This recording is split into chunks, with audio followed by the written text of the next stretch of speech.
এটা আমদানিকারক কে?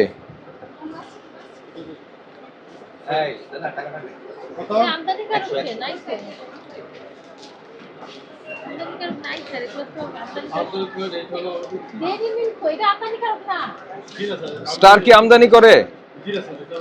তা স্টার মূল্য দেয় কিভাবে?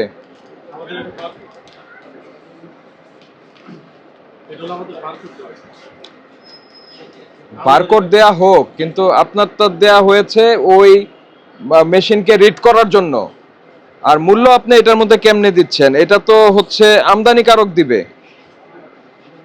এগুলি কয়েকটা বের করেন তো, এই নিচের গুলি বের করেন। ডেইরি মিল্কের একদম আমদানিকারক স্পষ্ট আছে, ডেইরি মিল্কটা দেখে ডেইরি মিল্ক নকল হয়।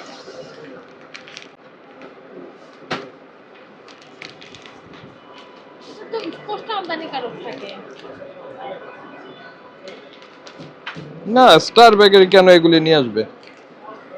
ওই লাড্ডুটা কি দেখেন লাড্ডুর আপনাদের না? স্টার বেকারির তো পণ্য ভালো, কিন্তু আপনারা এই আমদানি যেটা বাইরে থেকে আসছে সেটা আমদানিকারক মূল্য দিবে, আপনারা মূল্য দিচ্ছেন কেন? কেকের পিছনে মেয়াদ আছে কি পণ্যের ক্ষেত্রে কি থাকবে? যে এরকম থাকবে স্টিকার, ঠিক আছে? এখানে বলছে যে প্রোডাক্ট অফ আফগানিস্তান, কে নিয়ে আসছে, ইম্পোর্টেড এন্ড মার্কেটেড বাই, পরিষ্কার লেখা আছে না?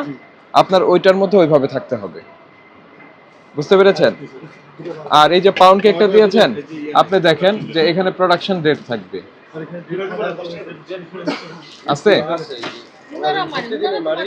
এটা আপনি মারবেন কেন? এটা তো হচ্ছে ফ্যাক্টরি থেকে মারবে, আপনি মারতে পারবেন না।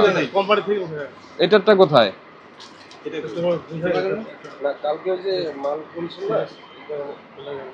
আচ্ছা, আমরা আপনাকে সতর্ক করে যাচ্ছি, এখানে বেশিক্ষণ থাকলে আপনার এই ব্যবসার হ্যাম্পার হবে।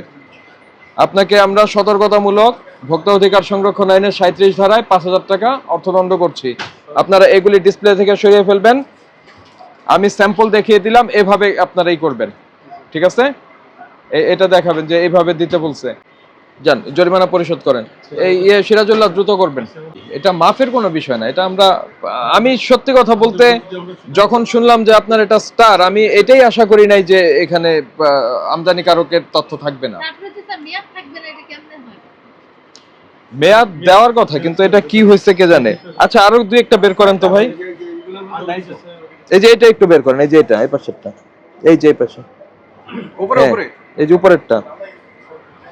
হ্যাঁ, তো এটা তো এই যে নাই তো,